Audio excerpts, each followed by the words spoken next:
Hi, hello, wonderful morning all. I am Sriram from Kerala JPH School, H. Manur of Prakasam district. Today's story is Wise Birbal. Once upon a time, King Akbar lost a ring that was very precious to him. This ring was a gift from his father, and losing it made the king very sad. Akbar summoned Birbal and requested him to find the ring. The court was full of courtiers. Birbal announced, "My great king, the ring is right here in the courtroom, and the one who has the ring has a straw stuck in his beard." Everyone started looking at each other, and one of the courtiers started touching his beard to find the straw. Birbal called the guards and asked them to search the suspect.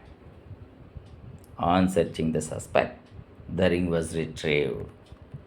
Akbar was amazed at how Birbal managed to find the ring. Birbal said, "My king, the one who is guilty will always feel scared." Moral of the story: the guilty conscience needs no accusation. ఇప్పుడు ఒక్కసారి ఈ కథను తెలుగులో చెప్పుకుందాం. ఒకప్పుడు అక్బర్ రాజు తన దగ్గర ఉన్న చాలా విలువైనటువంటి ఉంగరాన్ని పోగొట్టుకున్నాడు. ఆ ఉంగరం తన తండ్రి తనకు బహుమతిగా ఇచ్చినటువంటిది. అందువలన దాన్ని పోగొట్టుకోవటం చాలా బాధ అనిపించింది. వెంటనే అక్బర్ బీర్బల్ని పిలిచి పోయినటువంటి ఉంగరాన్ని కనుగొనమని అభ్యర్థించాడు. అక్బర్ దర్బారు మొత్తం సభికులతో నిండిపోయింది. అప్పుడు బీర్బల్ ఇలా ప్రకటించాడు, "రాజా, నీ యొక్క ఉంగరం ఇక్కడే ఈ కోర్టు హాల్లోనే ఉన్నది. మరియు ఎవరైతే ఆ ఉంగరం కలిగి ఉన్నారో ఆ వ్యక్తి యొక్క గడ్డంలో గడ్డి ఇరుక్కుపోయి ఉంది."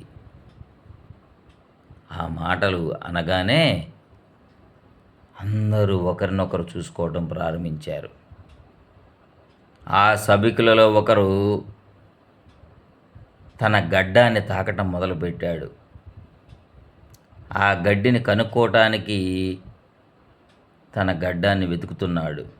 అది చూసినటువంటి బీర్బల్ వెంటనే గార్డుని పిలిచి ఆ అనుమానితుడిని వెతకండి అని కోరాడు. ఆ నిందితుడిని వెతకగా ఉంగరం లభించింది. బీర్బల్ ఉంగరాన్ని ఎలా కనుగొనగలిగాడని అక్బర్ ఆశ్చర్యపోయాడు. అప్పుడు బీర్బల్ ఇలా అన్నాడు, "రాజా, దోషైన వాడు ఎప్పుడూ భయపడుతూనే ఉంటాడు."